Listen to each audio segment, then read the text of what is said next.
ভোটের মুখে মতুয়াগড়ে আরও ফাটল। শান্তনু ঠাকুরের বিরুদ্ধে ক্ষোভ একাংশের। ৩ কেন্দ্রে স্বাধীন প্রার্থী দিতে চলেছে মতুয়াদের একাংশ। কোথায় কোথায় জানাবে কমলাক্ষ রয়েছেন আমাদের সঙ্গে। কমলাক্ষ, সব্যসাচী ৩ কেন্দ্রে এবার নির্দল প্রার্থী দিচ্ছে মতুয়া সমাজের একটা বড় অংশ। ইতিমধ্যে মতুয়া শান্তিহরি ফাউন্ডেশনের তরফ থেকে সেই ঘোষণা করা হয়েছে যে মতুয়া ধামের মতুয়া মুখ শান্তনু ঠাকুরের বিরুদ্ধে কার্যত অনাস্থা এবং তার সঙ্গে সঙ্গে মতুয়াদের দীর্ঘদিনের আন্দোলন, মতুয়াদের দাবি দেওয়া নিয়ে ঠাকুর বাড়ির ভেতরেই যে কোন্দল, তার প্রতি তীব্র অনাস্থা এনে ৩ কেন্দ্রে এবার প্রার্থী দিতে চলেছেন তারা। সেখানে নির্দল হিসেবে প্রতিদ্বন্দ্বিতা করবেন মতুয়া মুখেরাই।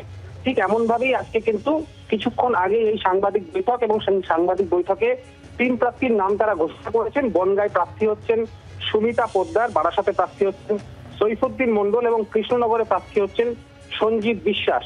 এই ৩ জনকে মূলত মতুয়া মুখ হিসেবে এইবারের লোকসভা নির্বাচনে প্রতিদ্বন্দ্বিতা করানোর জন্য তারা আজকে সেই সাংবাদিক বৈঠক করেছেন এবং তার সঙ্গে সঙ্গে তারা বলছেন যে দীর্ঘদিন ধরে যে মতুয়া সমাজের তরফ থেকে যে নিঃশর্ত নাগরিকত্বের দাবি, সিএএ লাগু হওয়ার পরেও কিন্তু নিঃশর্ত নাগরিকত্ব নিয়ে তাদের মনে যথেষ্ট সংশয় রয়েছে। সমস্ত কিছুই ভোট বৈতরণী পার করবার জন্য একদিকে এ রাজ্যের শাসক, অন্যদিকে কেন্দ্রের শাসক, দু তরফকেই নিশানা করে এখন স্বাধীনভাবে নির্দল প্রার্থী হিসেবে প্রতিদ্বন্দ্বিতা করতে চাইছেন তারা।